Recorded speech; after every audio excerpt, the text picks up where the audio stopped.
All right, let's kick off this deep dive. Today we're tackling Bitcoin, trying to really understand the economic principles behind it. And leading our exploration is this book, The Bitcoin Standard by Saifedean Ammous. It's a pretty deep dive into the whole history of money, and we'll be focusing on how Bitcoin fits into that big picture. And of course, what it could mean for the future of, well, finance in general. Yeah, it's a fascinating topic because it really forces us to rethink what money even is, in our digital world these days. Like a good starting point might be the book's actual definition of money. It defines money as something you buy not to consume or use directly, but to trade for other stuff, goods and services. It's like a middleman in every transaction. It's all about making exchange easier, but are all types of money the same or equal? Because the Bitcoin standard seems to argue that they're not. It keeps mentioning this idea of sound money. Right. That's Yeah. a really key concept here. Sound money, according to the book, has to have three main qualities or properties. It's got to be a medium of exchange, meaning people widely accept it. It needs to be a store of value, and it has to function as a unit of account. You can think of it like this. If money is like a language, these three things are like the rules of grammar that make sure everyone understands each other. Oh, that's a great analogy. But if those are the rules, there must be some languages out there that don't quite follow them, right? Oh, yeah, for sure. History is full of monetary systems that didn't quite get it right. Think about those really old forms of money, like seashells or beads. They might have worked okay as mediums of exchange in small communities, but their value could change a lot. It was pretty subjective. Their grammar wasn't very consistent. That's true. I remember reading about those huge stone discs they used on the island of Yap. Can you imagine trying to buy groceries with one of those? I mean, their store of value is probably pretty stable. They were so big and hard to move. Yeah. But try pitching for a coffee with one of those things. Exactly. Those early forms of money, they were missing a lot of the important characteristics of sound money. Later on, metals like copper and silver came onto the scene. They were more durable, easier to divide into smaller units, and their grammar was a bit more consistent, which made them better for trade. So metals were a definite improvement. But then gold kind of took over, became the dominant form of money. Why was that? The book talks about gold having a high stock-to-flow ratio. Yeah, that's a really important point for understanding why gold became so dominant. That ratio, the stock to flow ratio, it compares how much of a resource already exists, the stock, to how much is produced each year, the flow. And gold's ratio is super high. Imagine if all the gold in the world was like all the houses in a huge city, and then the amount of gold produced every year is like just the few new houses built in that city. Okay, so there's way more stock than flow. But what makes that so important for something to be considered sound money? Well, it means that the new gold mined each year is just a tiny, tiny part of the total supply. And this makes the price of gold very stable. There's a great example in the book, actually. Back in 2006, the price of gold went way up, but the amount of gold produced hardly changed at all. It's like a big rock in a river. The current might push and pull at it, but the rock mostly stays put. So even when demand for gold goes up, it's hard to increase the supply quickly, which helps keep its value stable. That makes sense, but I'm guessing there's more to the story, right? There is, yeah. The book goes into this concept called price elasticity of supply. It basically describes how much the supply of something changes when the price changes, and gold has a very low price elasticity of supply. Unlike something like, say, wheat, where if the price goes up, farmers plant more of it. With gold, even a massive jump in price won't suddenly lead to tons more gold being dug up. So that rock in the river is really, really hard to move. Yeah. This explains why the gold standard worked so well for a while. Connecting a currency's value to gold brought a lot of stability and predictability to the monetary system. It was a huge step towards having truly sound money. But as the Bitcoin standard points out, even the gold standard had its weaknesses. Governments could still mess with it. And there was always that temptation to print more money than they had gold to back it up. Right, governments and banks, they could still find ways to tinker with the system, even with gold backing it. It seems like it's incredibly difficult to maintain a truly sound monetary system over a long period of time. It really is. And as history shows us, when people lose faith in a monetary system, things can go very bad very quickly. Think about the Roman Empire when they started reducing the amount of gold and silver in their coins. That led to major economic problems. Or those periods of hyperinflation in the 20th century, really scary stuff. It makes you wonder if there's a better way, a more reliable system. And that brings us to Bitcoin. The book presents it as a possible answer to those problems with unsound money, a kind of digital gold for the digital age. But we're really just getting started here, and I'm really interested to hear more about how Bitcoin actually works. Let's keep digging deeper, shall we? So we've talked about why sound money is so important and how gold was the go-to for a long time. But now we're in this whole digital age and Bitcoin comes along. How does Bitcoin even work? It's actually a pretty amazing system. Basically, Bitcoin is like decentralized software, a whole network of computers. They're all running the same code, and it kind of automates what a central bank does. Hold on. So it's like a central bank, but without an actual central bank. Yeah. It sounds kind of contradictory. Yeah, that's what's so cool about it. Instead of having some central authority controlling the money supply and checking transactions, Bitcoin uses this distributed network spread out across all those computers. The rules are all coded in and basically can't be changed. Okay, so that makes it seem more trustworthy. But how does this decentralized system stop people from just making more Bitcoin out of thin air? That's what happens with regular currencies, right? Governments just print more. Right, and that's one of the things that makes Bitcoin so unique. It has a fixed supply, limited to 21 million Bitcoins. That's it. It's written right into the code. New Bitcoins are created through this process called mining. It involves solving really complex math problems. So unlike governments that can print more money whenever they want, Bitcoin supply is limited by math. Exactly. And that's a big reason why a lot of people see it as a digital version of gold. Just like gold's limited supply helped make it valuable, Bitcoin's scarcity is one of its strengths. But gold's been around forever, thousands of years. Bitcoin's only been around for like a decade. Isn't it too soon to say if it'll really be a good store of value long term? That's a good point. Bitcoin is still a relatively new technology, and yeah, its price has gone up and down a lot. But the book argues that volatility is just part of it growing and becoming more widely adopted.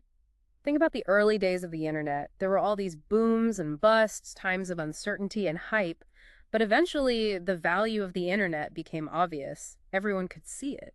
I see what you mean. The internet had its growing pains too. But what about that argument that people use Bitcoin for illegal stuff? I hear that a lot, that it's used for criminal activities. It's true that Bitcoin can be used for illegal things, just like any kind of money can. But the Bitcoin standard makes the point that most Bitcoin transactions are perfectly legitimate. It's not the technology itself that's the problem. It's how some people choose to use it. That's where the problem lies. I guess it's like cash. People could use cash for illegal things too. But we don't blame cash itself, right? It's about stopping those criminal activities through law enforcement and rules, not about getting rid of cash altogether. Exactly. And as the technology gets more developed and mature, there are more sophisticated tools and regulations coming out to stop illegal use and make things more transparent. That makes sense, but let's go back to this idea of Bitcoin being a store of value. The Bitcoin standard talks about this thing called time preference. Yeah. What does that even mean? Think of it this way. If someone offered you one marshmallow right now or two marshmallows an hour from now, which would you pick? That's a simple way to show time preference, how much we value getting something right away versus waiting for a bigger reward later. I'd probably wait for the 2 marshmallows later, but I know some people who'd grab that 1 marshmallow right away. That's exactly it. The book suggests that sound money, because it can hold its value over time, it encourages people to have a lower time preference, meaning they're more willing to wait. It encourages saving and planning for the future. So Bitcoin, since its supply is limited and it's resistant to inflation, it could actually encourage people to think more long term. That's the idea, yeah. But some might say we already have ways to save for the future, like retirement accounts or investing in the stock market. What makes Bitcoin different? That's a good question. What does make Bitcoin different? Well, that's where things get really interesting. Bitcoin isn't just a way to save money, it's like a whole new monetary system. It lets people do transactions directly with each other, peer-to-peer, without needing banks or other middlemen. So it's not just about storing value, it's about having more control over your own finances and being part of a system that's transparent and anyone can access. Exactly. And that aligns with the ideas of this group the book mentions, the cypherpunks. Cypherpunks. That sounds kind of mysterious. Tell me more. They're these tech-savvy activists back in the late 80s and early 90s. They saw how cryptography could give individuals more power and protect their privacy in the digital age, which was just starting back then. So they were like digital revolutionaries. Kinda, yeah. They believed that cryptography could be a really powerful tool for freedom, letting people communicate and do transactions without being censored or spied on. And guess what? Bitcoin came right out of this movement. Wow, that's really interesting. So Bitcoin isn't just some technology. It's like a philosophy, a vision for a future where individuals have more control over their own lives and their money. But how realistic is that vision? Can Bitcoin really disrupt the whole financial system as we know it? Let's explore that next. Okay, so we've talked about how Bitcoin could shake things up in the financial world, but some people say it's just not practical for everyday use. They argue it's too slow and can't handle as many transactions as regular payment systems. Is that a valid concern? Yeah, that's a big question, and it brings up the issue of scalability. It's something the Bitcoin community is working hard on. It's true that the original design of Bitcoin has limits on how many transactions it can process every second. So it's like a small town trying to handle all the traffic of a Mm. big city at rush hour. Exactly. But there are a bunch of different approaches being explored to solve this, and each one has its pros and cons. One idea is to increase the block size limit, basically make those blocks of transactions bigger. It's like widening the roads so more cars can fit through. Okay, that sounds pretty simple. What's the downside? Well, the problem is that larger blocks need more computing power and storage to process, which could make it harder for normal users to participate in the network. It's like needing a bigger, more powerful car to drive on those wider roads. It could lead to centralization, where only those with a lot of resources can run a full Bitcoin node. So it's about finding a balance between speed and keeping it accessible to everyone. Are there other ways to fix the scalability problem without sacrificing that decentralization aspect? Definitely. That's where these layer 2 solutions come in. It's like building express lanes on top of the existing highway. A good example is the Lightning Network. I've heard of that. How does it actually work? So the Lightning Network basically allows for lots of tiny transactions, microtransactions, to happen off of the main Bitcoin blockchain. And it's way faster and cheaper this way.